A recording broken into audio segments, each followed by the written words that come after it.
nation which is actually facing terrorism, and I often say, and whenever I was invited to appear on international media, my argument was always that name any other country which has laid down 90,000 lives in the war against terrorism.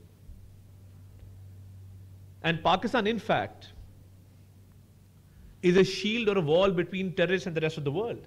So when one Pakistani citizen lays down his or her life in this war against terrorism, yes, it is for the safety and security of Pakistan, but it is also to make the world a safer place. And I would take this beyond South Asia, because had it not been for the sacrifices that our armed forces, our civilians, our law enforcement agencies, our citizens, our children have made in this war, which is a Indian-funded terrorism that has been imposed upon us, then these terrorists would have been loitering the streets of major capitals of the world. So when baseless allegations were leveled against Pakistan, and it was alleged that Pakistan was responsible for the Pahalgam incident, so I think we made our point that how can a nation which is suffering even today at the hands of these terrorists sponsor such acts? And we are facing these incidents every other day. One incident happened in India, and they started leveling baseless allegations. I think it was a diplomatic masterstroke when the Prime Minister, speaking at Kakul, offered an investigation into the Pahalgam incident. And instead of responding to that demand of an impartial and fair investigation, India's war hysteria, India's warmongering actually increased. But I am very happy and proud that our allies and countries which had a say in this whole crisis stood by Pakistan for the reason that we played our diplomatic cards really well.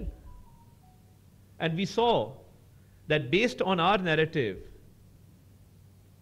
questions were asked in India, and they continue to be asked. And I think Narendra Modi has never been on a weaker footing than he is now, because the civil society in India, the media, the intelligentsia, the opposition members alike are all questioning his policies. That without going into an investigation into an incident,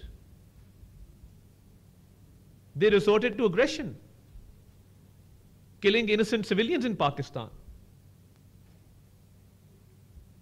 And right after Pahalgam, I had taken a group of journalists to a place in Kashmir known as Bela Noor Shah, where it was alleged by the Indian media that they were terrorist camps, and we showed them around that life was going on as usual. And we had friends from international media actually showing what a peaceful place that is. And these allegations are absolutely baseless and fabricated. And the night that India attacked Pakistan, the next day, we had planned to take journalists to Muridke and Bahawalpur to dispel this impression that there are terrorist camps in Muridke, Bahawalpur. And the day we were supposed to travel, the night before, India resorted to these attacks. So I think on the narrative front, on the diplomatic front, being desirous of peace, we also established that our desire for peace must not and should not be mistaken for our weakness. And this desire for peace was mistaken by India as a weakness, but I think the response given by our armed forces, our valiant soldiers, has proven our military might to India that we are capable of giving a befitting response to any unprovoked aggression. And the whole idea before Pahalgam was to weaponize water. And legally speaking, if you want to disrupt peace, you will always interfere with an international treaty. And Amir Bilal Sufi Sahib is sitting here. How is it possible that a treaty, which is a legally binding document, be suspended or be held in abeyance unilaterally without the consent of the other party? So I think at the back of their mind, they wanted to weaponize water. And I think Pakistan very rightly and very timely held the National Security Council meeting and made it very clear that water is our lifeline and we will make no compromise, and any attempt to subvert or hinder the flow of water will be responded to decisively. So I think that was a very loud and clear message that this natural resource, which is a right of our 240 million people,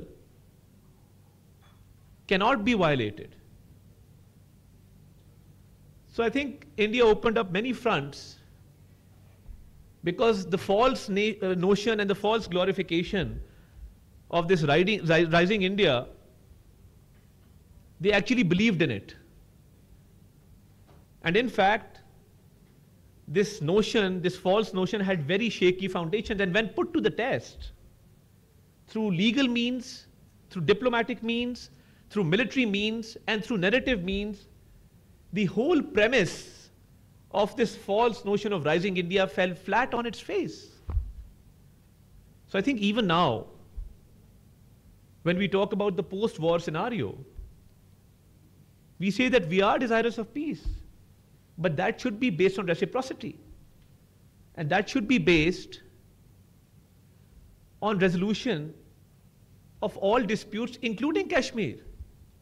And I think one thing which is a very positive outcome of this whole scenario has been that the Kashmir issue has now once again been highlighted. And you have seen at various occasions, President Donald Trump has directly mentioned the Kashmir dispute as a disputed area which needs resolution. And India cannot usurp the rights of the innocent Kashmiris. And there has to be respect for the UN resolutions, the UN Security Council resolutions in this regard. So I think for maintenance of peace in this region, Pakistan has always played its role. Pakistan will continue to play its role.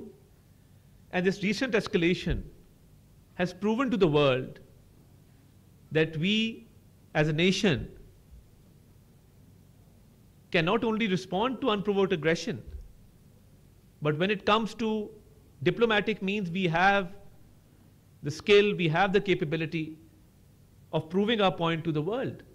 And points well taken. I was hearing speeches of honorable members of this panel.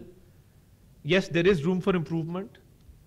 And I would request Ambassador Johar Saleem, if a paper could be published right after this session, in which you could give recommendations to the government, and I will be sure to pass this on to the Deputy Prime Minister, to the concerned divisions and ministries, so that this session can be productive and we can actually take something out of this and act upon those recommendations which are passed on to us by this esteemed panel. I'm very grateful for this opportunity, and I'm very grateful to the honorable member sitting here. And I assure you on behalf of the government of Pakistan that whatever recommendations are given by this panel, we will do our best to act upon them. And may peace always prevail in this region.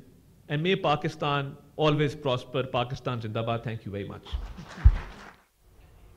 वफाकी वज़ीर इत्तलात इरशाद अता